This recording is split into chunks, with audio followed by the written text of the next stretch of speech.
Hi friends, అందరికీ good evening అండి. ఈరోజు మనం కొత్తగా స్టార్ట్ చేసినటువంటి ఫామ్లో షెడ్ని అతి తక్కువ ఖర్చుతో ఎలా నిర్మించుకోవాలో ఎన్నో రకాల వీడియోలు చూసి మరి ఈరోజు మనం ప్లాన్ చేయడం జరిగిందండి.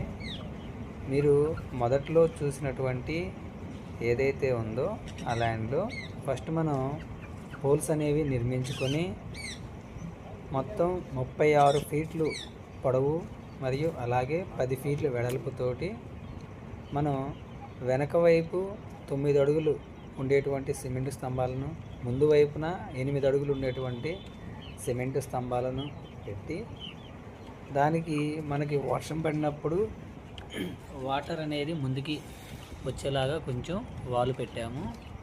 అదేవిధంగా మనము ప్రతి 6 ఫీట్లకి ఒక గది ఉండేలాగా ప్రస్తుతానికి మనం ప్రతి 12 ఫీట్లు కాను ఒక గది లెక్కన సపరేట్ చేసాము.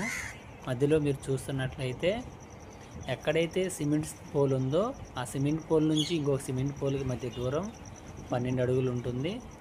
వాటి రెండింటికి మధ్యలో మళ్ళీ ఒక చెక్కది మనం ఏదైతే ఉందో కర్ర పాతి ఒక 6 ఫీట్కి డివైడ్ చేసాము. అంటే మొత్తం మనకి ఇందులో పెద్ద గదులు అయితే 3 గదులు వస్తాయండి. అదేవిధంగా ఇలా చిన్న గది కానీ పెట్టుకున్నట్టయితే ఇలాంటివి 6 వస్తాయి. అంటే మనకి లోపల ఉన్నటువంటి కోడ్లు ఏవైతే ఉన్నాయో అవి తిరగడానికి ఖాళీగా ఉంటుంది.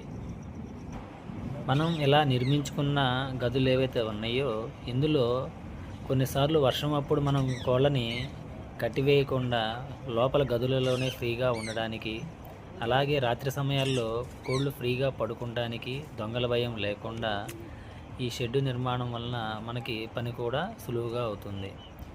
నెక్స్ట్ వీడియోలో మనకి ఈ షెడ్డు నిర్మాణానికి ఏ విధంగా ఖర్చు అయింది, ఒక్కొక్క రాయి ఎంత ఖర్చు అవుతుంది, అతి తక్కువలో రేకుల్ని ఎలా సమకూర్చుకోవాలి అనే విషయాలు కూడా పూర్తిగా వివరిస్తాను.